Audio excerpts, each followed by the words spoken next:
guys, welcome back to another car antics video. Me and Derek are currently headed down to HG Performance as well as with Matt, but he is separate in his own car. The reason we are heading back down is to finally pick up my car. They have resolved the clutch or transmission issue that was going on. Essentially, the clutch fork fell off of the throw-up bearing because the little pins, I guess, holding it in place somehow broke. That is all set. But they also have resolved the misfire issue going on. The car now runs proper and fine, meaning we can finally get the car dynoed. Super exciting. We're going to be able to actually just drive the car and not worry about this dumb check engine light popping up all the damn time. We are running a little bit behind. It's about a 2-hour drive. They close at 5:30. It is currently 5:28. All right, so quick little update. Reached the point of stop and go traffic, and the ETA has gone up quite a bit. Probably gonna have to call the shop and see if they can hold up a little for us. So unfortunately the mic stopped working in this clip, but basically we pulled up to the shop and we were able to finally see the car. We looked over everything and went on a little test drive to make sure everything was working properly, and also checked out the new bumper with a brand new fresh coat of paint on it, looking super clean. So basically we were able to just finally get the car and go on a drive. From here we pretty much just hung out a little and ended up driving back home from the shop down in San Marcos. Shout out to Dylan at HG Performance for helping us out and figuring out what exactly was wrong. For the misfire, it came down to the PCV system essentially had a vacuum leak somewhere.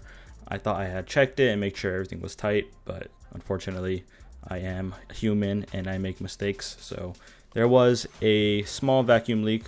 Plus, on top of that, there happened to be some sort of ground issue. I'm not exactly sure which ground because I wasn't able to physically see it, but essentially probably came from when we took the motor out and put the new one in. Something wasn't tightened all the way, or it was loose, or it was corroded. Whatever it was, it caused that misfire issue. All of that is now fixed. So in the next clip, you guys are going to see the day that we actually were finally able to get the car to the dyno. So you're going to see that clip in 3, 2, 1. All right, it's been a couple weeks later, 2 to be exact, and we got me and Matthew in the 8.6. We are freaking finally getting the car dyno and tuned. Whole cinema. We're about to head down to San Marcos, where Zach from Counter Space Garage is located, to get the car dynoed. Hopefully everything goes well. Car's been running great from when we picked it up in like the last clip that you guys saw. Super excited. I'm gonna see how much this car can make. I'm sure it can make more than what I'm trying to get to, but I'm trying to get to roughly around 450 wheel on E. I'm excited because I feel like I'll never watch a real dyno in my life until today. This is the first time Matt has seen a car on the dyno. So yeah, we're gonna head down there. It's about like an hour and a half drive to there, so we'll see you once we get there.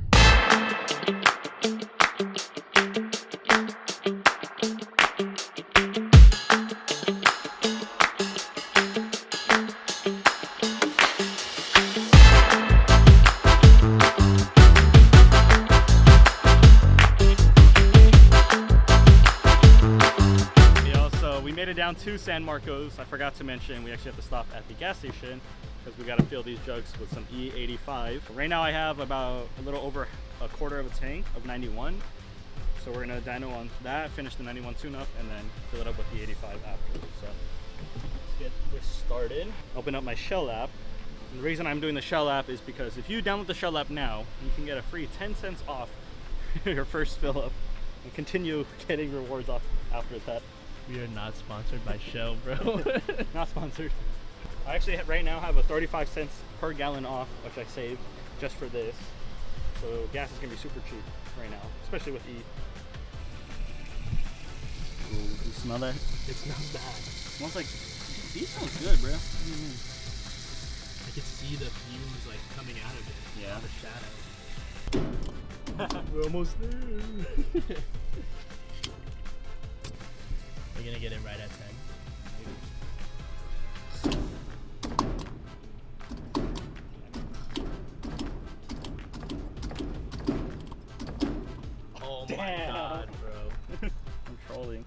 There we go. That one's pretty cool, bro. Yeah. It's a little over the fill line, but now that we filled up, we're gonna head over to the shop now. We have 2 minutes. Oh shit. We gotta go. All right, we have made it to the shop from the gas station. We are currently getting the car up on the dyno right now. Yeah, we're gonna get it up on there right now, and then they're just gonna start. I don't exactly know how the whole process works and goes, but it should be pretty sick to see and watch. I'm a little nervous, excited, but also nervous. This place is pretty sick, bro.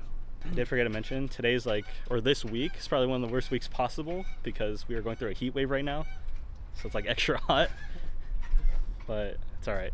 I mean, it's good to tune out in the worst conditions, right? That way when it's good conditions, it runs even better. And when it's bad, because you only tune it for good conditions, when it's hot, then it'll be That's true. bad, right? It'll run worse. Right, that makes sense. I haven't shown you guys this, but when they were looking at my car at HG Performance, a freaking rash right here, and it's actually cracked. You guys can see right there. It still holds air perfectly fine, but it's a pretty big split right there. Yeah. I'm sure it's gonna only get worse. I gotta figure out getting that fixed at some point. But I remember when this happened too. It was from a freaking pothole. I just never noticed it was that bad. I thought it was just a gash. Alright, car is officially completely up on the dyno, and I think we're about to start the process. I'm just setting up a few more things. My heart's pounding. I think Matt's just excited I'm really excited because it's not his car. because I so. get to see. Yeah, pretty much. Honestly, never really thought I would see this car on a dyno. Alright, we're about to do the first dyno run. This is going to be just on what I've been running it on this whole time. Wastegate pressure, nothing tweaked, I believe. Hope everything goes good. Nervous, bro.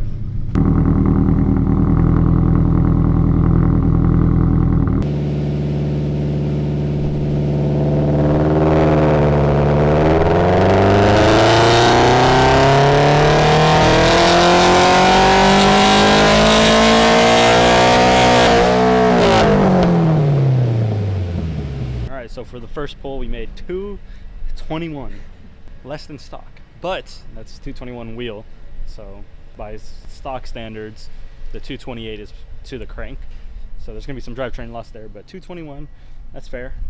Solid 221. Some adjustment, or Zach is gonna start making some adjustments to it, and you know, hopefully we can boost that up a little more. But it sounded freaking crazy. You guys heard. I was probably peaking the mic, to be honest, but it's super loud.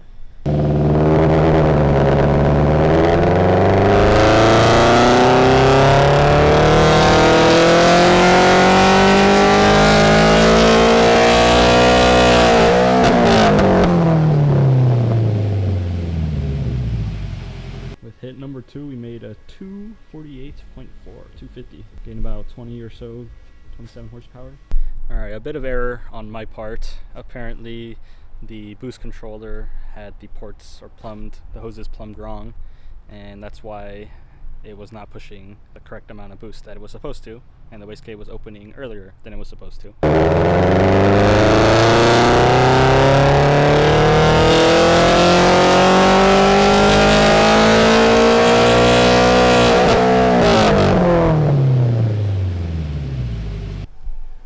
And this was the new number, 478. Just from fixing that, we gained about 30 horsepower, just like that. So things are looking up now. Hopefully it should run a lot better and proper now. Camera's getting low on battery, so I'm gonna just kind of leave it here, finish up our tune on 91, and then we'll catch back up again once we switch over to E85. Hopefully that's where it will exponentially gain power.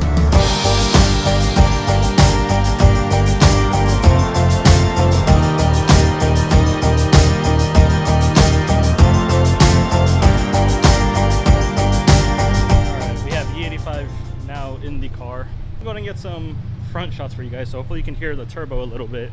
Let's see what power it makes on E85.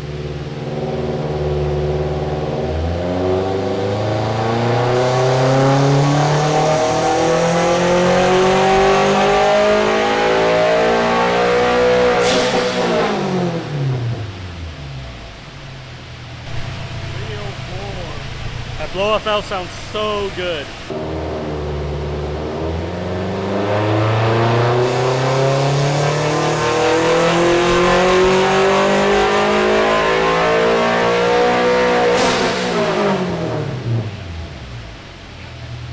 one of the boost lines were leaking a little bit from one of the fittings, so we had to redo that, make sure we got it a secure fitting. Now we just hit 335, so that's what we were originally expecting on E. Another issue we had, the wastegate actuator was slightly cracked open, so it was relieving some boost pressure off or exhaust gas off. Fixed that. Hopefully we're good now.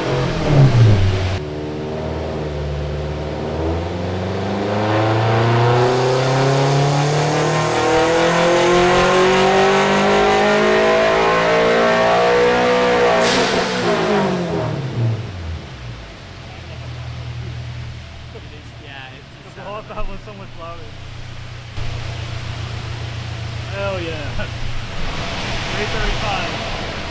So, update pretty much where it ended at 335. I'm not going to skip it over to 350, but I will tell people that, not you guys. 335 just because on the internal wastegate, the wastegate is pretty much opening because of how soft the spring is. And it's basically causing it to open, meaning we can't push any more boost. The fix for that is getting a new actuator. But we get a little reaction here. 35. Gear pull. Here we go.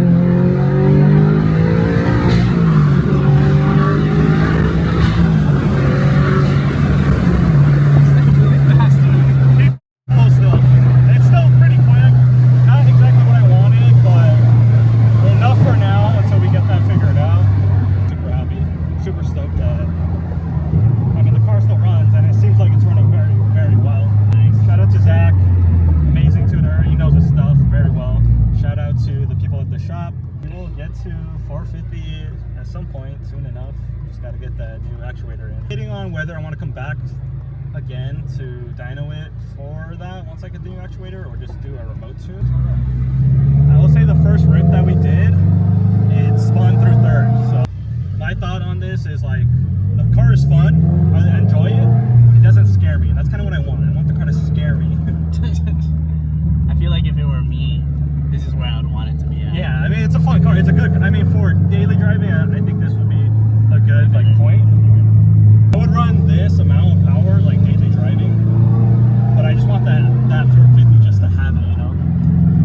But then again, you don't really need it, especially in a car like this. It's not meant to go fast in a straight line.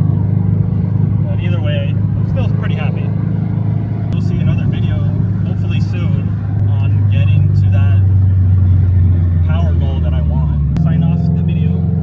Hopefully you guys enjoyed it. It's kind of a bit of a journey in this video from having the car broken down. We went to go pick it up, got it on the dyno, and there's still more to it. So don't forget to like the video, comment down below if you guys enjoyed this video, and don't forget to subscribe. You made it to the destination. Peace out.